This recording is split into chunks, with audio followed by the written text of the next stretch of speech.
अस्सलाम वालेकुम स्टूडेंट्स। आज जो नेक्स्ट टॉपिक हमने डिस्कस करना है वो है टॉपिक 3.0 का नेक्स्ट सब टॉपिक है फोर्स एंड मोमेंटम।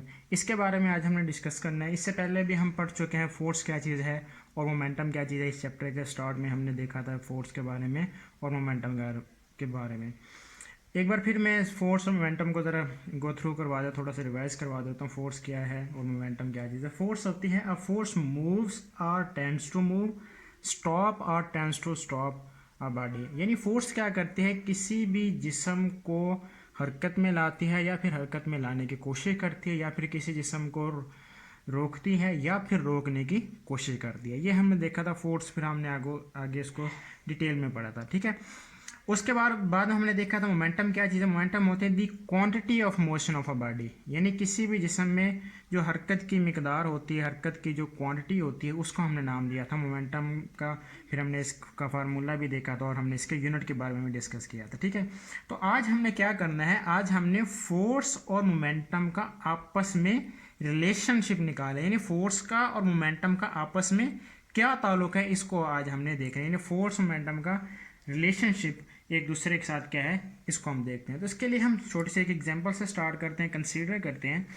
भी एक हमने एक बॉल ले ली है, जिसको बॉल कह दें, कि बॉडी कह दें, वट एवर जो भी आप कह लें। ठीक है। तो मैं यहाँ पे एक छोटी सी बॉल ली है, मैं कहता हूँ एक बॉल है जिसका मैस हमारे पास किसके बराबर है, एम के इक्वल है। यानी एक बॉल है जिसका मैस क्या है, एम है, और वो किसी भी वेलोसिटी, इनिशियल वेलोसिटी का नाम दे दो वी आई के साथ वो बॉल क्या कर रही है, मूव कर रही है। यानी मैं कहता हूँ बॉल ऐसे क्या कर रही है, इनिशियल वेलोसिटी वी आई के साथ बॉल क्या कर रही है, मूव कर रही है। अब हम क्या करते हैं, ये जो बॉल है इसके ऊपर मैं एक एक्सटर्नल फोर्स को इम्प्लीमेंट करवा देता हूँ। यानी ये जो बॉल जा रही थी ऐसे, तो इसके ऊपर मैंने क्या कर दिया, इसके ऊपर मैंने एक फोर्स एफ को इम्प्लीमेंट करवा दिया। ये जो बॉल है जिसका मास है, इसके ऊपर मैंने क्या करवा दिया, फोर्स एफ को इम्प्लीमेंट करवा दिया। अब मैं जब इसके ऊपर फोर्स लगाता हूँ तो फोर्स लगाने के नतीजे में क्या होता है, फोर्स लगाने के नतीजे में ये होता है भी जो बॉल है उसकी जो वेलोसिटी है उसके अंदर क्या आ जाती है, चेंजिंग आ जाती है, तब्दीली आ जाती है। यानी फोर्स के लगाने के नतीजे में बॉल की जो वेलोसिटी थी वो क्या होगी, चेंज होगी। पहले उसकी वेलोसिटी जो थी ना वी आई, अब वो चेंज होकर क्या होगी, मैं कह देता हूँ उसकी वेलोसिटी क्या होगी, वी एफ। यानी अब देखें क्या था, बॉल जा रही थी किसी भी इनिशियल वेलोसिटी वी आई के साथ, उसके ऊपर हमने एक फोर्स एफ को इम्प्लीमेंट करवाया। उसके नतीजे में क्या हो गया, उस बॉल की जो वेलोसिटी है वो चेंज होगी और वेलोसिटी चेंज होकर क्या होगी, वी एफ। यानी ये पहले इसकी जो वेलोसिटी थी उसको हमने इनिशियल वेलोसिटी कहा था, फिर उसकी वेलोसिटी चेंज होकर मैं क्या देता हूँ, उसकी वेलोसिटी क्या हो जाती है, वी एफ हो जाती है, फाइनल वेलोसिटी। ठीक है। आप इसको और किसी, आप इसको कार के एग्जांपल लेके भी कर सकते हैं, जो भी आपको इजी लगे उस एग्जांपल के थ्रू हम क्या कर सकते हैं, इसको ले सकते हैं। ठीक है।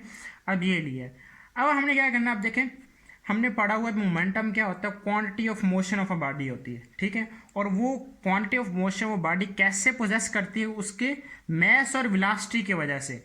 अब ये देखें हमारे पास जो मोमेंटम का फार्मूला होता है वो होता है P is equal to M V. अब यहाँ पे दो चीज़ें हैं, मैस भी है और वेलोसिटी भी है। और दूसरी ये बात याद रखनी है भी जब हमने फोर्स को इम्प्लीमेंट करवाया है तो उससे जस्ट क्या किस चीज़ में तब्दीली आ रही है, वेलोसिटी में, और जो इसका मैस है वो सेम ही रहता है।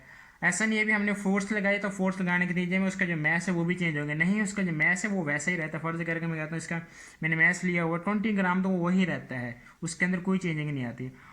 ये हमारे पास होता है मोमेंटम का formula P is equal to M V. Mass भी है और वेलोसिटी भी। अब देखें यहाँ भी इसका क्या है, कोई ना कोई मोमेंटम है, और यहाँ भी क्या है, कोई ना कोई मोमेंटम है यहाँ पर। ठीक है।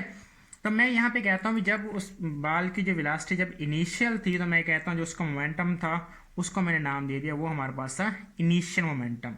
ठीक है। यहाँ पे मेंशन कर देता हूँ इनिशियल मोमेंटम हम ले लेते हैं, वो उसको हम क्या देते हैं, पी आई, और इसके लिए जो वेलोसिटी है वो हमारे पास क्या होगी, M V I. Mass same है इसलिए यहाँ पे मैंने क्या लिखा है, एम लिखा है। ठीक है। उसके बाद देखें अब यहाँ पे वेलोसिटी क्या थी, वी आई थी, तो इसका मोमेंटम क्या था, एम वी आई। अब जब उसकी वेलोसिटी चेंज हो गई तो जाहिर सी बात, जब वेलोसिटी चेंज हुई है तो वेलोसिटी में तब्दीली की वजह से लाजमी तौर पर किस चीज़ में चेंजिंग आएगी, मोमेंटम में भी चेंजिंग आएगी। तो फिर उसका जो फाइनल मोमेंटम होगा वो क्या बनेगा, फाइनल मोमेंटम यहाँ पे हम लिख देते हैं, वो हमारे पास आ जाता है P F is equal to M V F. ठीक है। अब जरा यहाँ देखें, यहाँ पे क्या चीज़ आ रहा था, वेलोसिटी में चेंजिंग आ रही है। जब वेलोसिटी में चेंजिंग आ रही है तो इसका मतलब डेफिनेटली क्या है, भी उस बॉडी का जो मोमेंटम है उसमें भी लाजमी तौर पर क्या आएगी, तब्दीली आएगी। यानी हम यहाँ पे अब क्या करेंगे, इसके बाद हम मोमेंटम में क्या तब्दीली आ रही है, चेंज इन मोमेंटम, उसको भी हम यहाँ पे क्या कर लेते हैं, कैलकुलेट करते हैं। तो हम यहाँ पे क्या देते हैं, जो हमारे पास जो चेंज इन मोमेंटम आ रहा है, चेंज आ रहा है, उसको मैं लिख देता हूँ। चेंज हम लेते हैं हमेशा, जब भी हमने किसी चीज़ का चेंज लेना होता है उसके लिए हम क्या करते हैं, फाइनल माइनस इनिशियल लेते हैं। तो चेंज हमारे पास क्या निकलेगा, फाइनल माइनस इनिशियल मोमेंटम को हम जब इन करेंगे तो हमारे पास क्या निकल आएगा, चेंज मोमेंटम। ठीक है, तो चेंज के लिए हम क्या ले लेते हैं, अब ये देखें ये फाइनल था और ये क्या था, इनिशियल। तो इसके लिखते हैं हमारे पास, तो क्या बनेगा, P F minus P I is equal to, P F हमारे पास किसके इक्वल है, एम बी एफ। तो ये हमारे पास आ गया एम वी एफ, और सॉरी फाइनल था एम वी एफ और इनिशियल हमारे पास किसके इक्वल है, एम वी आई। ये हमारे पास आ गए। अब जनाब यहाँ पे देखिए इसमें क्या चीज़ कॉमन आ रहा है, एम कॉमन आ रहा है। यहाँ से हम क्या कर रहे हैं, एम को यहाँ पे कॉमन ले लेते हैं हम, तो रिमेनिंग क्या बचता है हमारे पास, वी एफ माइनस वी आई, और ये हमारे पास वैसे पी एफ माइनस पी आई, ये चेंज मोमेंटम हमने यहाँ पर वैसे लिख लिया। ठीक है, अब ज़रा यहाँ पे आप इस एक चीज़ के ऊपर गौर करना है, जो हमारे पास है अभी, हमने क्या करना है, फोर्स और मोमेंटम का आपस में रिलेशन निकालना है। ठीक है, तो फोर्स और मोमेंटम, देखिए मोमेंटम तो हमारे पास आ गया है, अब हमने यहाँ पर क्या करना है, हमने यहाँ पर फोर्स को लेकर आना है किसी तरीके से, ताकि मोमेंटम और फोर्स का हमारे पास क्या निकला है, आपस में रिलेशन निकला है। तो फोर्स बनाने के लिए हम यहाँ पे क्या करते हैं, इसके लिए मैं करता हूँ भी, इक्वेशंस के दोनों साइड्स के ऊपर मैं क्या करता हूँ, टाइम टी को डिवाइड कर देता हूँ। ठीक है, यहाँ पे मैं मेंशन कर देता हूँ डिवाइड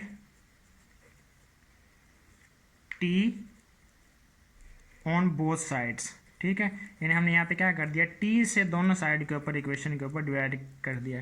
मैथमेटिक्स में हमने पढ़ा हुआ है, हम जानते हैं भी अगर हमने इक्वेशन के अगर एक साइड के ऊपर किसी चीज़ से मल्टीप्लाई या डिवाइड करते हैं तो इक्वेशन के दूसरी साइड के ऊपर भी हमें वैसा ही करना पड़ता है। तो इसलिए मैंने क्या किया, दोनों साइड्स के ऊपर इक्वेशन के मैंने टी को क्या कर दिया, डिवाइड कर दिया। तो हमारे पास रिलेशन क्या बनता है, P F minus P I over T, और ये होगा M V F minus V I over T. ठीक है, अब ज़रा ये आपने ये देखना है भी ये क्या चीज़ होती है, V F minus V I over T. ये हमने पढ़ा हुआ सेकंड चैप्टर में, एक्सेलरेशन पढ़ा हुआ है। वो हमारे पास क्या होता है, time rate of change of velocity, यानी वेलोसिटी में जो तब्दीली की शरह होती है उसको हमने नाम दिया था एक्सेलरेशन। यानी हमारे पास जो एक्सेलरेशन होता है वो हमारे पास क्या होता है, डेल्टा वी ओवर टी, यानी वेलोसिटी में तब्दीली जो आ रही होती है विद रिस्पेक्ट टू टाइम। तो ये हमारे पास क्या बनता है, V F minus V I over T. ये हमारे पास क्या आ गया, एक्सेलरेशन आ गया, इसकी इक्वल होता। तो यहाँ पे देखें ये V F minus V I over T, हम इसकी जगह हम क्या पुट कर सकते हैं, एक्सेलरेशन यानी ए को पुट कर सकते हैं। तो रिलेशन क्या बनेगा, P F minus P I over T is equal to M, हमारे पास वैसे के वैसे, और इसकी जगह हमने क्या पुट कर दिया है, ए पुट कर दिया। ये हमारे पास आ गया। अब ज़रा यहाँ पे देखें, हमने पढ़ा हुआ Newton second law of motion. According to Newton second law हमने पढ़ा था जो फोर्स होती है वो किसकी इक्वल होती है, एम ए की इक्वल होती है। यानी हमारे पास क्या है, according to Newton second law हमने पढ़ा हुआ है, according to Newton second law हमने क्या पढ़ा हुआ है, वो हमारे पास होता है F is equal to M A.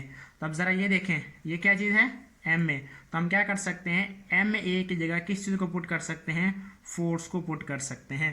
तो यहाँ पे आप इसकी वैल्यू को पुट कर देते हैं तो हमारे पास रिलेशन क्या बनेगा पीछे, तो हमारे पास जो रिमेनिंग रिलेशन बनता है वो बनता है P F minus P I over T is equal to F. ये हमने क्या कर लिया है, फोर्स का और मोमेंटम का आपस में रिलेशन निकाल लिया है। आप इसको सिंपल फॉर्म में ऐसे भी लिख सकते हैं, F is equal to delta P over T. ठीक है, तो ये दरअसल हमने निकालना था अभी जो फोर्स का और मोमेंटम का आपस में क्या रिलेशन होता है। तो इसको अगर हम डिफाइन करना चाहें तो क्या होता है, when a force acts on a body, जब भी हम क्या करते हैं, एक फोर्स को एक बॉडी के ऊपर एक्ट करवाते हैं, it produces an acceleration in the body. तो उससे क्या होता है, बॉडी में एक्सेलरेशन प्रोड्यूस होता है। हमने देखा था ना, जब फोर्स हमने इंप्लीमेंट करवाई उससे क्या हो रहा था, उसकी वेलोसिटी में तब्दीली आ रही है। वेलोसिटी क्या हो रही है, चेंज हो रही है, जब वेलोसिटी में तब्दीली आ रही है तो उसका मतलब क्या है, हमारे पास एक्सेलरेशन प्रोड्यूस होता है, ठीक है। And will be equal to the rate of change of momentum of the body, और वो किसके बराबर होगा, वो rate of change of momentum, यानी मोमेंटम में तब्दीली की शरह के इक्वल होता है। तो मतलब क्या है, जो फोर्स है वो किसकी इक्वल है, rate of change of momentum of a body. जब भी हम क्या करेंगे, एक बॉडी के ऊपर फोर्स लगाएंगे तो उससे क्या होगा, उसके मोमेंटम में डेफिनेटली क्या आएगी, चेंजिंग आएगी या फिर तब्दीली आएगी, ठीक है। और हमने पढ़ा फोर्स का यूनिट हमारे पास क्या होता है, न्यूटन होता है। अगर हम इस रिलेशन से फोर्स का यूनिट निकालना चाहिए तो कैसे निकलेगा, हमें पता है मोमेंटम का यूनिट क्या होता है, न्यूटन सेकंड, और टाइम का यूनिट क्या होता है, सेकंड। तो ये सेकंड सेकंड कैंसिल, तो यहाँ से भी हमारे पास फोर्स का यूनिट क्या निकला, वही न्यूटन ही निकला है, ठीक है। तो ये हमारे पास था